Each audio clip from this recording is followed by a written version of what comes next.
में कोटि कोटि प्रणाम।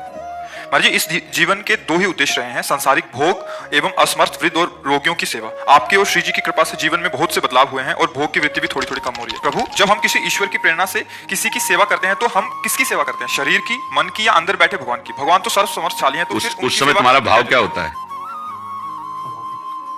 जब ये तो सेवक के अंदर भाव है कि उस समय किसकी सेवा कर रहा है, उस समय तुम्हारा भाव क्या होता है? वही समझने की कोशिश करते हैं प्रभु जी। बस ऐसा लगता है कोई है जिसको जरूरत है उसमें संसार एक नाटक मंच है।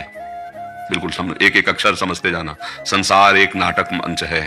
उस नाटक मंच में आपको जो भी स्वांग दिया गया है, उस स्वांग की पूर्ति के लिए आपका आराध्य देव सामने बन करके आ रहा है। अगर आप डॉक्टर हैं तो मरीज बनकर आ रहा है इस नाटक की पूर्ति के लिए। आप मास्टर हैं तो बच्चे बनकर आ रहा है। आप पति हैं वो पत्नी बनकर आ रहा है। आप माता पिता हैं वो पुत्र बनकर आ रहा है। आप पुत्र हैं वो माता पिता बनकर आ रहा है। बस आपको पहचानना है, वही है, दूसरा कोई नहीं है।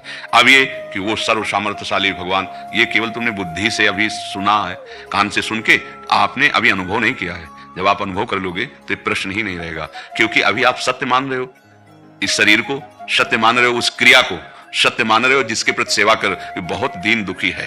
अगर सेवा इसको ना होती तो बहुत ही कष्ट पाता। आप सत्य मान रहे हो ना, तो आप स्वांग थोड़ी कर रहे हो, आप तो स्वांग में फंस रहे हो, उसे सत्य मान रहे हो। स्वांग करने वाला बहुत अच्छा